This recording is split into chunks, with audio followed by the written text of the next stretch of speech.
What's up, everybody? Today we're here to talk about episode 59 and episode 60 of My Hero Academia, mostly focusing on Todoroki and Wind Guy to see what's been up his butt. So we start off at episode 59 with Gang Orca invading the arena for the provisional licensing exam, and he's just gonna go wreak havoc on everybody while the heroes or the students are trying to save people. So it's really good kind of practice for them and actually shows what they're capable of when they're trying to save people and actually dealing with a terrorist attack at the same time. So most of the heroes kind of, come up with a plan where, okay, so these heroes are going to focus on saving people, and then these guys are going to try to hold off the terrorist attack, which is the logical thing to do. So I actually thought that being such a big group of heroes, I'm not sure if this is like the best test to give them for this, for what they're trying to do, or for what I understand that they're trying to do. So, like, because you have a few students, or at least it seems like a few students, holding off this group of terrorists, and then these other students are kind of saving people without much adversity from the terrorist group, because the other students are holding them off. So it's like, okay, so these students that are saving people don't really have to deal much with the terrorist group. Like, they're just, the initial shock of, oh no, there are terrorists attacking, what am I gonna do? Oh, don't worry, these other students will handle them while you save people. So I don't know, I kind of felt like maybe there was a better way of going about that, or maybe they should have. Okay, I actually thought this maybe should have been 2 episodes. Maybe it would have been draggy, but I felt like there should have been a little bit more adversity with, showing maybe some of the side characters deal with the terrorist group while saving people. I felt like there should have been more of that. That's just my opinion. What do you guys think of that? Were you satisfied with the amount of terrorist / saving people at the same time? Or do you agree with me and think that there should have been a little bit more? But anyway, really the focus of this episode, like the A story, I guess you could call it, would be Todoroki and Wind Guy and their kind of clash with them not being able to work well with each other. And both of these episodes, 59 and 60, were really great in bringing Todoroki's character another step up. Because, during the tournament, he was like, oh, I'm done with my father's shadow. And now he's realizing, oh, well, this happens in real life too. You shove emotions down inside you and you think, okay, well, I'm done with those emotions. But, they have a tendency, like things that happen to you in your life have a tendency of creeping back and just causing stress, anxiety, depression, whatever. So in Todoroki's case, like the feelings that he's had toward his father, they're not completely gone. Like, he shoved them aside for the time being, but they're going to come up in different points in his life still. It's not just like a one and done kind of thing. He still has growth to grow in that department, and they really showed that really well in this episode. And it showed the Wind Guy, which the Wind Guy is freaking awesome. He's one of my favorite side characters now. Like, I almost like the side characters more than the main guys. Like Midoriya, yeah, he's fine. He's a fine main protagonist, I guess. But where the show really shines for me is these side characters. Freaking Grapehead is hilarious. Momo's my favorite female side character. And, now Wind Guy, he's like, he's showing the flashbacks of him going to Endeavor, and Endeavor's just kind of giving him, he's kind of brushing him aside when he wants his autograph, and he's kind of like feeling that Endeavor's not like a hero that he wants to like anymore. And now, so he tries to be nice to Todoroki in the past as well, and Todoroki gave him the same freaking brushing off. And I wouldn't be too happy with those guys either if they were just like a dick to me like that. I mean, Todoroki, he was so focused, and that was a part of his growth in this episode, these 2 episodes, is that he was so focused on his father and I'm never gonna use fire and all that. That he just kind of was a rude asshole to the Wind guy. And I keep calling him Wind guy. If you know his name, let me know in the comments. I've forgotten off the top of my head right now, but anyway, they're freaking trying to hold off gang.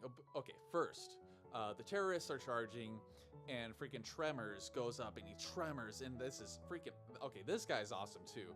He freaking quakes the ground, knocks everybody on their feet except for Orca. Of course, Orca's not like he's the one that gets past the earthquake and knocks freaking Tremors out. And Tremors is like, I'm gonna hold all of them off by myself. Not. Freaking Orca knocks his ass out. But we see later on in the episode that he wasn't as phased from that as we thought he was, which is another cool moment for that character. I love the little moments that this show gives to all of the side characters. There's so many characters, and it still gives them moments to shine. It's not all about Midoriya, you know. So anyway, going back to Todoroki and the Wind guy, they're trying to hold off Gang Orca, and they are not syncing up because of the Wind guy's animosity toward Todoroki. And I mean, it's understandable. So what they have to do in this episode is, you know, and it's docking them points. It's docking them a lot of points because you're out in the field and you're trying to hold off a terrorist group so other heroes can save lives. This is not a good thing, and I think that it's justified that they did not get their license. Oh, spoilers for episode 60. By the way, this is a spoiler review if you didn't know. But yeah, I think it's completely justified that they didn't get the license because of this. Like, it took them too long to get over their lack of chemistry with their fight. But what it was freaking awesome was Gang Orca was getting the better of them, knocking them out. But finally, they just clicked, and finally they created the awesome freaking fire vortex tornado, the vortex flame. Yeah, that's a good name for it. Vortex flame, I'm gonna call it.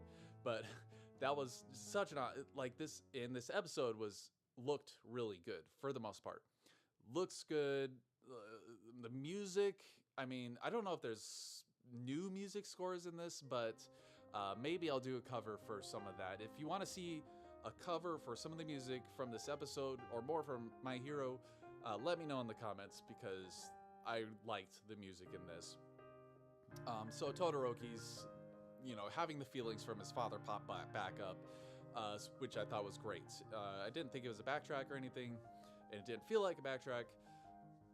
But the Vortex guy has some more introduction and development for his character and why he goes to the other school.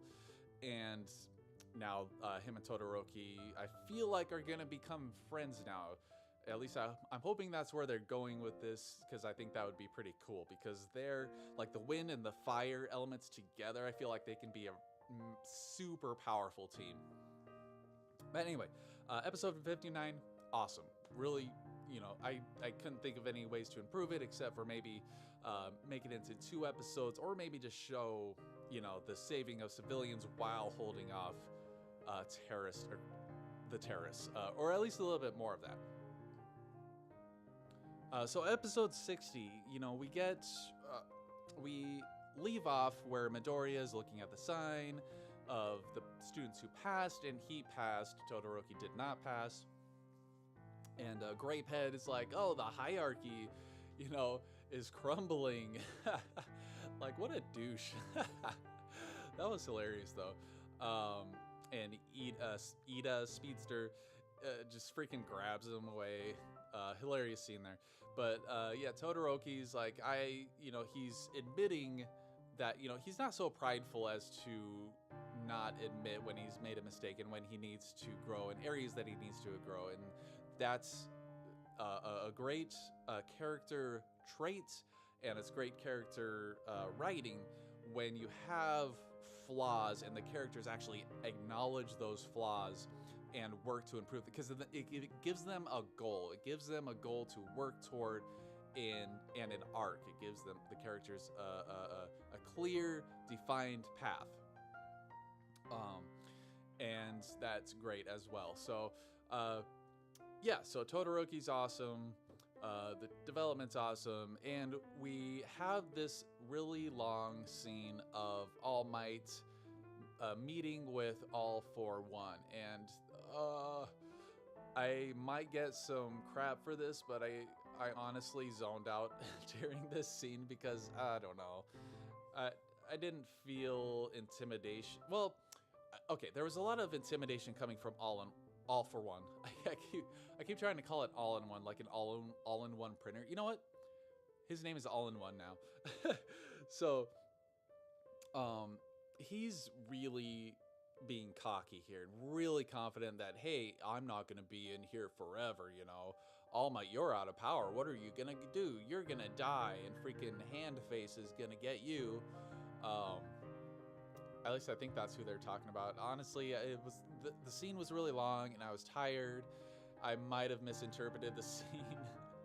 If anybody paid closer attention, let me know in the comments what was going on. But he was basically, typical hero villain discourse here, and the guys on the super maximum security here, and the guys over the intercom are like, hey, All Might, don't say anything too clumsily here. Be careful with the words that you choose, because this guy, we can't underestimate this guy. And I loved that. I love how, they're not, like, if this guy escapes, which heavily foreshadowing that he's gonna escape, it's not gonna be because the heroes do something stupid or they're lazy.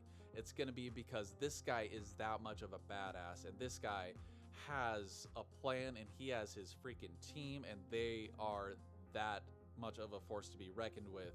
And that's why he's gonna escape, not because the heroes do something stupid, which is what you see a lot in Dragon Ball, it seems like. So, yeah, that scene was a little bit long for me. I liked the intimidation and the setting, the prison and everything like that. And he's just like, I am so happy that All Might is here because I'm so bored out of my mind. And now I just get to ramble on about shit. So, anyway, that was a little bit long.